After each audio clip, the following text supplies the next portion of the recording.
Good afternoon. It is Saturday, September 24th at 4 p.m. and we're getting you an update on the tropics, tracking Tropical Storm Ian in the Caribbean Sea, as well as a few other spots out in the Atlantic. In fact, looking across the Atlantic, it looks just littered with systems, and not even potential systems, but actually 4 names out there. However, we don't have any hurricanes at this point. 2 of these are tropical storms, Ian and Gaston. I wanted to point out quickly that Hermine is now a tropical depression, and as of 4 p.m. Saturday, Gaston, a tropical storm but weakening. And let's see, Fiona is a post-tropical system, still bringing rains and effects to eastern Canada. But really, there are only 2 tropical storms, and eventually we'll see likely Hurricane Ian. But at this point, still just Tropical Storm Ian. Layering in the satellite, you can see where all of the swirls are happening around these low-pressure centers and these tropical storms. And also, we do have one other wave I just wanted to point out quickly toward the bottom of your screen. A 30% chance of development is there in the central part of the Atlantic, but that one is actually going to have some environmental factors that aren't going to help it develop. It doesn't look like that will develop. If anything, it would just be a really slow kind of organization as it drifts generally off to the north. So not too worried about that one at this point. Of course, the big one that we're watching all around for islands in the Caribbean Sea, for Cuba, for Florida, is Tropical Storm Ian. And it is still a tropical storm. Its winds are at 45 miles per hour as of late Saturday. It's moving pretty fast west at 16 miles per hour.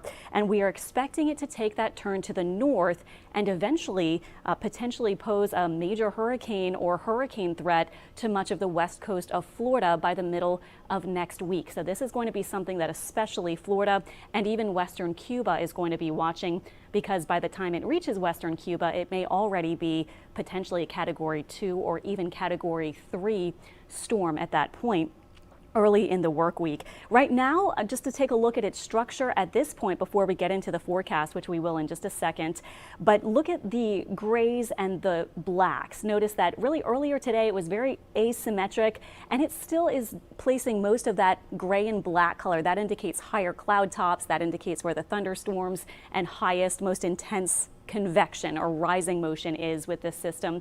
Notice that that isn't right around the center, and that's because it's still a little bit of a tilted system. Its surface low pressure center is a little farther south than the mid-level surface low or mid-level low pressure. So it creates this tilt, and it's not really able to strengthen a lot. It's just a little bit of a lopsided system as far as its interior or inner structure goes. But we are expecting it eventually to align for those low pressure centers to start to come into better organization, and that would allow it to strengthen a lot. In fact, the National Hurricane Center is forecasting this to undergo rapid intensification. We talk about this sometimes with these systems that seem to just blow up really fast. That might be the case for Ian, and that's certainly in the forecast right now because of the warm waters, low wind shear, and not much dry air in that northwestern part of the Caribbean Sea where it's moving into. So notice we're going to get into the National Hurricane Center forecast really quickly, and then we'll look at some other things like models and steering currents. Notice that by even Monday, or early Monday maybe, and during the daytime hours Monday, it may already be a hurricane. And then right now they're forecasting it to become, the National Hurricane Center says, a major Category 3 storm by Monday night or early Tuesday. So keep in mind, the path with these things is pretty good. Usually we have a good idea of where the path is headed once it develops that low pressure center. And we will still be watching that, of course, as the center becomes more defined in the next day or so. Again, still a tropical storm at this point. But the intensity forecast can fluctuate. So this is an idea right now, just based on what some of the models are doing with this system.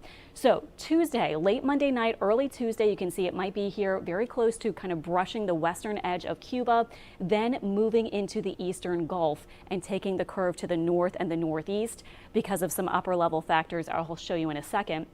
But notice that by Wednesday, the National Hurricane Center now has it at a Category 4 status, maybe winds of 130 miles per hour. Again, could be a little higher, could be a little lower, but it does look like it'll be able to tap into that warm water in this part of not only the Caribbean Sea, but eventually the Gulf as well. And this is where their forecast stops. Of course, it will get longer and going out farther in time. The closer that we, get, the further into time we go, of course, the forecast will continue that way. So right now you can see that the cone of uncertainty, as we call it, officially stretches right now from about Pensacola to about Naples, Florida.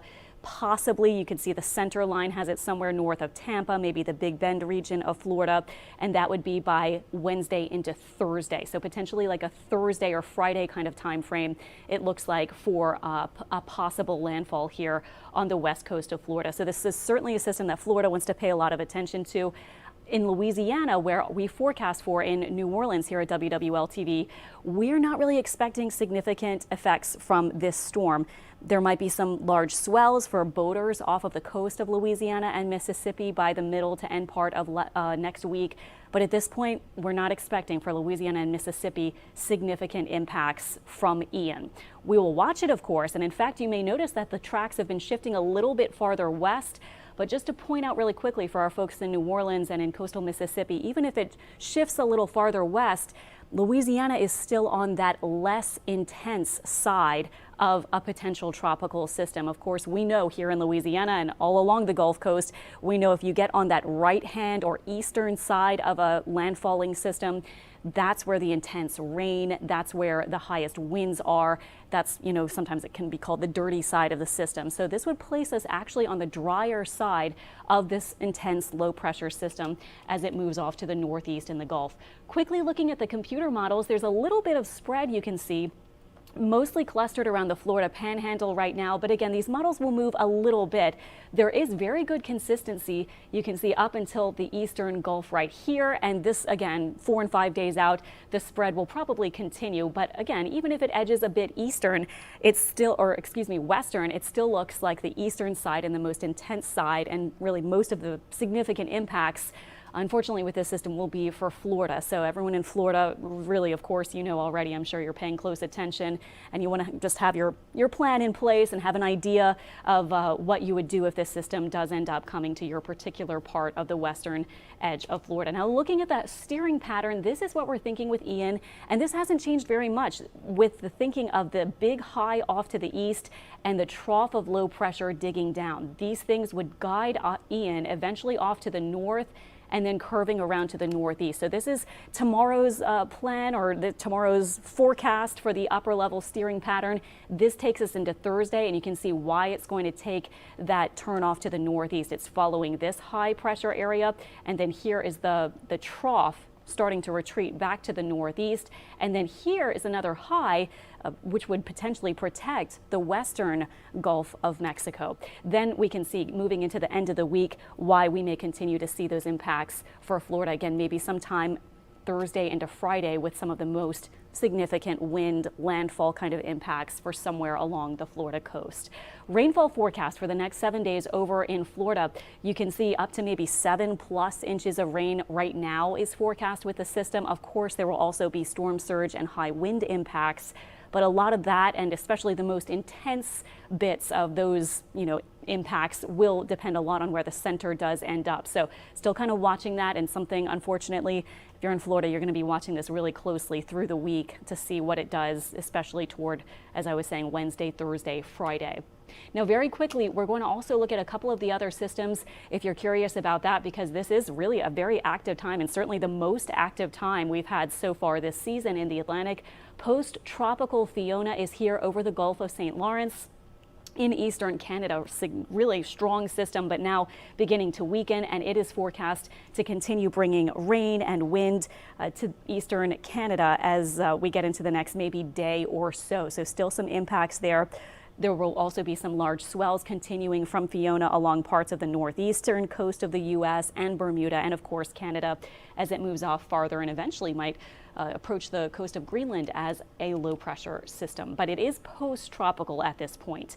Looking at those two other systems, Gaston and Hermine, really quickly, and just updating you on these.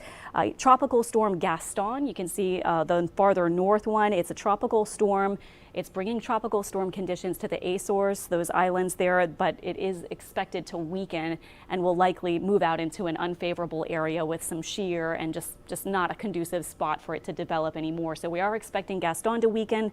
and also Hermine. Hermine is now a tropical depression. So it has already weakened some, and it's bringing rains to the Canary Islands, but it has some shear and it's expected to weaken as well.